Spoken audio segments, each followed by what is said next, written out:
directeur général du Sénégal.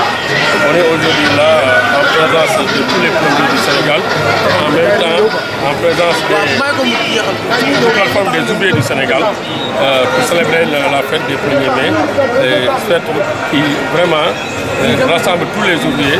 On a rassemblé tous les ouvriers pour des réclamations dont vraiment nous sommes coutumes. C'est-à-dire on est en train de combattre le faux matériel qui est ici dans ce pays et la préférence nationale. C'est-à-dire on veut vraiment que tous les travaux, au lieu de les attribuer aux internationaux, on les donne au moins aux nationaux.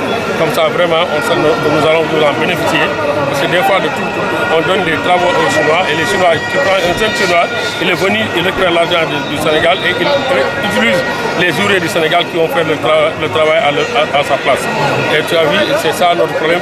Tous les immeubles que tu vois là, c'est les gens là. On a ici des chefs d'entreprise qui sont en train ici. Ce qui veut dire que tout le temps, pour maintenant faire face à nos besoins même, c'est difficile. Parce que l'État doit nous accompagner vraiment en donnant des marchés, des chantiers. Comme ça, vraiment, au moins, ce sera dans le Sénégal. Tout l'argent restera aussi dans le Sénégal. Le faux matériel qui circule dans ce pays-là, vraiment, il y a beaucoup de fuites au niveau des bâtiments. Tous ces fuites-là, c'est à cause du mauvais matériel.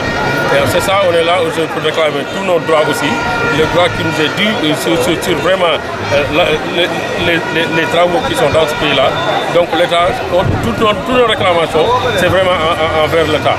Qui nous aide vraiment à faire face à nos besoins. Les jeunes sont en train de chômer, il y a beaucoup de jeunes qui chôment actuellement. Ouais. Est-ce que vous en avez parlé avec le ministre? Bon, on est en phase parce qu'on a nos récépissés, on a tous nos papiers, on a fait des démarches, mais jusqu'à présent, il n'y a pas de retour. Ça fait notre troisième section, on est en train de faire les 1er mai, on fait des réclamations, tout le temps on fait des manifestations pour nous réclamer ça, mais jusqu'à présent, on n'a pas encore de retour. On n'a pas encore reçu aucun signe du gouvernement. loolu moom dinañ si wax si tontu ko en tant que vice président de l' association maa taxaw ci association bi yëpp président dafa yàgg léegi suñu problème bi gën a rëy mooy exemple bi ko suma collègue waxee Sandiouga Sy doxalal na da ngay gis en tant que nit ñi koo ci gis rek chef d' entreprise la mi ngi jiite ay nit yor lu mat au minimum 10 personnes jëm kaw ci entreprise am di liggéey léegi ay étranger la ñuy jox suñu kii ay espagnol ay turc ay chinois la ñuy jox immeuble fi nekk yëpp te bu ñu leen ko joxee benn nit lay nekk nit ñi ñooy tourné ci ginnaaw mu jël ci kenn nga dem ngeen ñu defaraat pourquoi pas état bi jàppale ñun ñu mën ko jox direct comme ñun ñoo koy exécuté léegi maa ngi bàyyi des sama collègue Mbadji Ndiaye mu àggale ko waaw.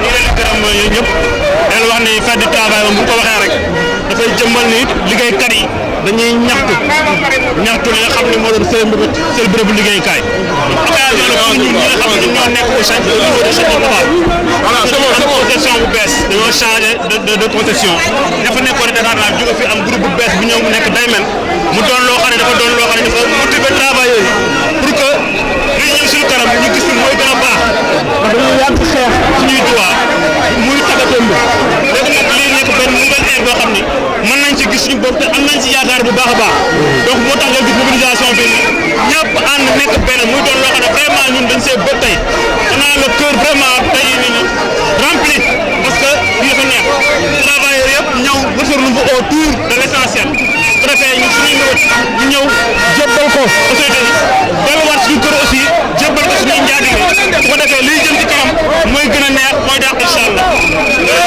ban message ngay yónnee ak ki nga xamante ne mooy daan réew mi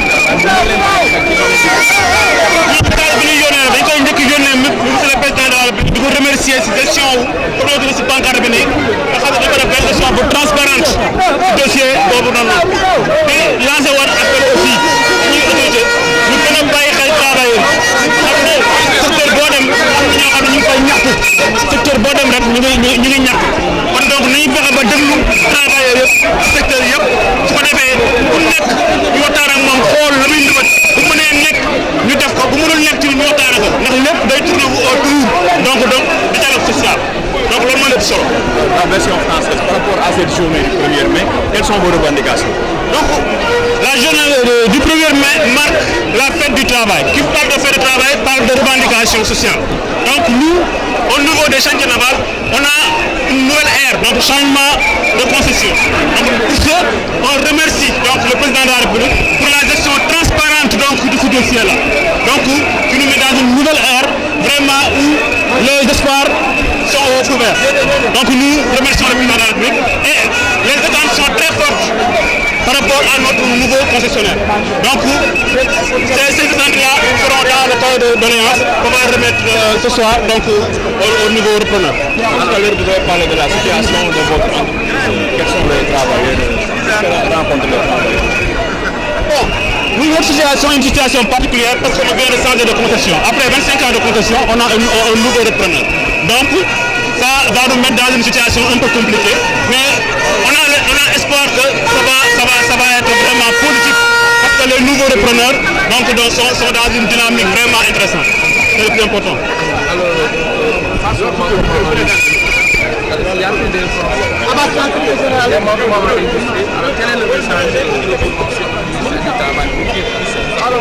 Bon, le message par rapport aux autorités, c'est de renouveler par rapport au dialogue social, de discuter avec les secteurs concernés, vraiment pour que issue positive soit trouvée.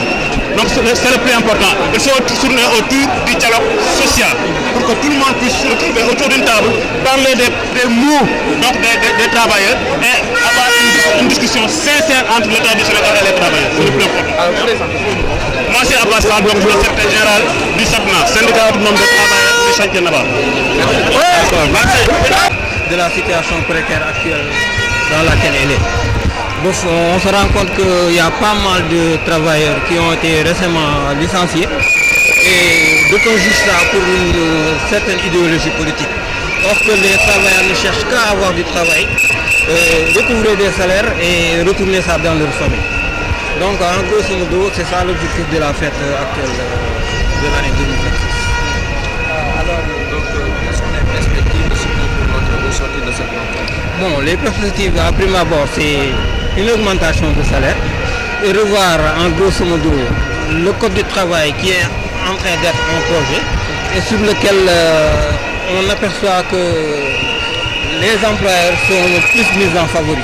Donc l'idéal c'est de prendre en charge les préoccupations des travailleurs, une réduction de salaire. On sait bien qu'on part dans une certaine souveraineté énergétique, une souveraineté pharmaceutique et une souveraineté alimentaire. L'idéal pour le gouvernement, c'est de prendre en charge ces préoccupations des travailleurs. Parce qu'on sait que le Sénégal est en train d'être autonome en gaz et en pétrole. Donc, dans une certaine transition énergétique, on souhaiterait que le gouvernement soit dans ses préoccupations, prenne la transition, que ce soit une transition juste, équitable et profitable aux travailleurs. C'est ça.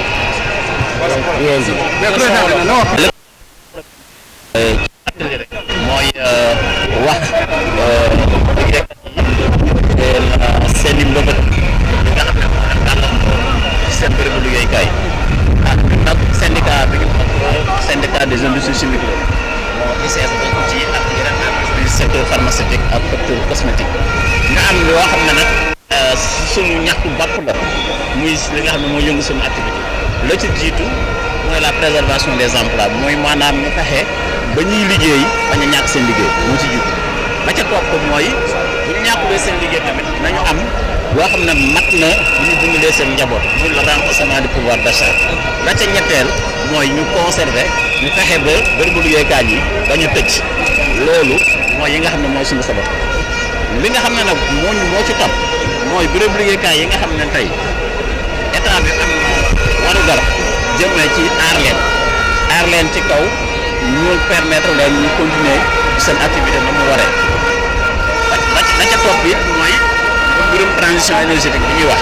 gis ngeen ci bànqaas bi ñu ko def tey sax pétrole am na gaz waaye ñun liggéeykat yi li ñu bëgg mooy nguur gi organisé wu ak njaatige yi ba structure industrielle yi nga xam ne moo fa nekk di defar pétrole di defar électricité Sénégal nañ ci jëriñoo lu mucc ayib loolu daal mooy suñu ñeenti ponk yi nga xam ne moo sabab tey suñu dox bi.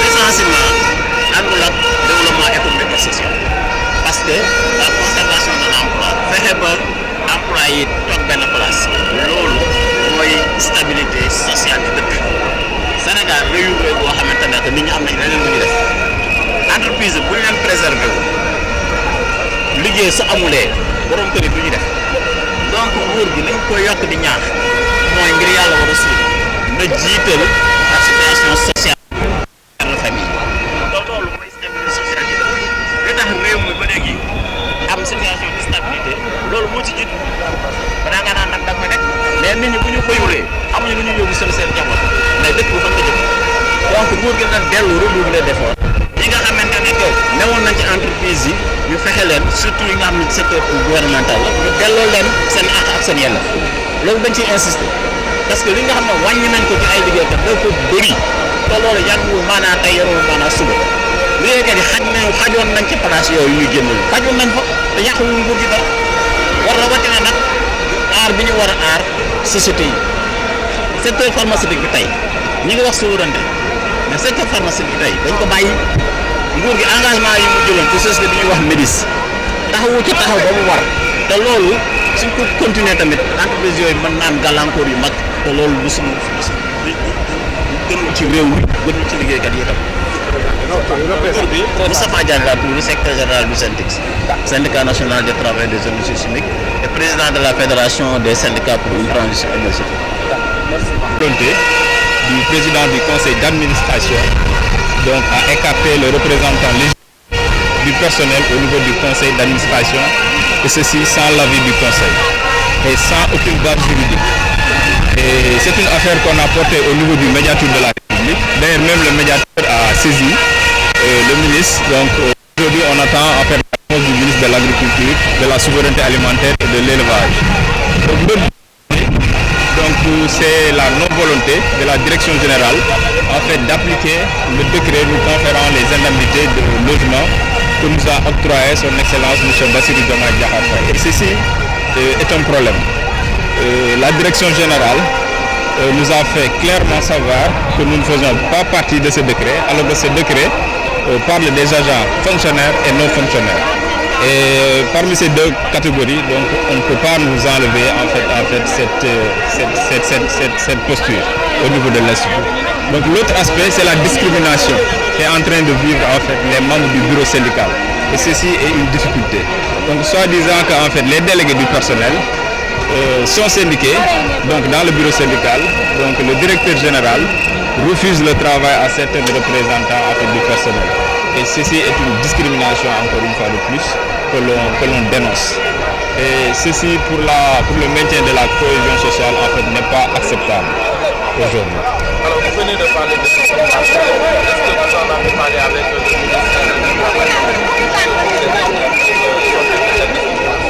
Effectivement, on n'en a pas parlé avec le ministère en charge du travail, mais on a notifié une correspondance en fait, au ministre en charge de l'agriculture. Mais jusqu'à présent, en fait, cette correspondance donc, est restée sans suite, puisque jusqu'au moment, on n'a pas encore eu de retour. Mais en fait, nous comptons dénoncer cela jusqu'à ce que les autorités réagissent, parce que, en fait, syndiquer dans un bureau syndical, c'est un droit constitutionnel que nous confère en fait la Constitution. Donc si un quelconque employé le refuse à ses employeurs, c'est qu'il est en porte-à-faux avec la Constitution. Et ceci vraiment mérite des sanctions. Et s'il est avéré que le secteur général Sinti, appelé à la synthèse du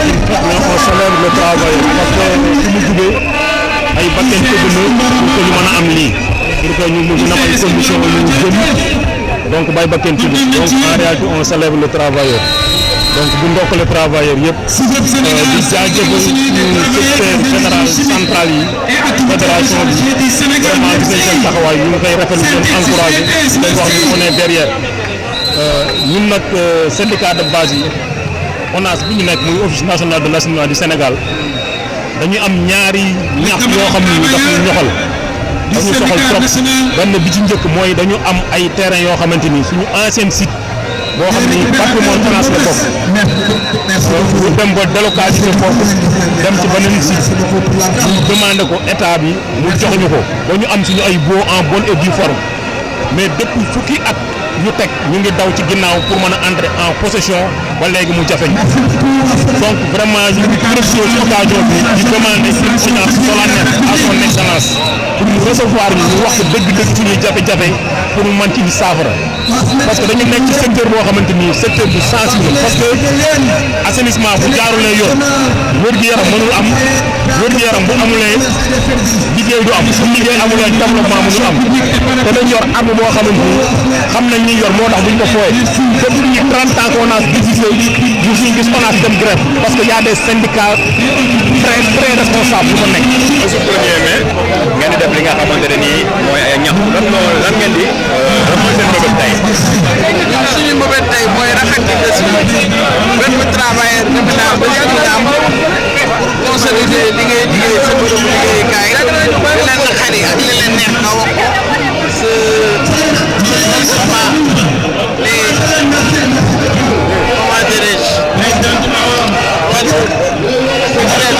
chef de directeur général Serigne Mbacké Dièye on a eu l'occasion de le faire la semaine dernière avec le Serigne Mbacké Dièye et on a eu des satisfactions. ci wàllu ñax yi lan moo leen mel tey ba ngeen def boole ci ñax lan nga xam ne mën nañ ko xam tey ci li mel. li ñu bëgg tey mooy ndox mi. waaw boo gisee OFOR. yaa ngi xam ni mooy OFOR te OFOR moo yor réew mi. soo en milieu rural 54% de la population ndoxu OFOR la ñuy utiliser ñoo mën SONES ñoo mën ONAS mais doole bi nga xam ne war nañ ko jox OFOR état bi bi si def li mu mën waaye na ko toll bu baax a baax ñu jox ñu ay décentralisé loolu mooy doxal mbir parce que OFOR bu doxul réew mi day dëndeel ndox boo ko amul benn fan defe naa dëkk bi day yëngu te la population bi daal soxla nañ ndox mu sell ndox mu set waaye ñu ngi koy am defe naa depuis 2 ans à 3 ans Magal Touba kenn déggatul yenn ñàkk ndox mi donc OFOR mi ngi def li mu si liggéey li des nag état bi dooleel bu bëri te jox ñu suñu coopérative habitat dooleel bi octroyé un point loolu daal suñu soxla la ba pare revaloriser salaire yi dafa ndaw en plus agent yi dem nañu mission ba sonn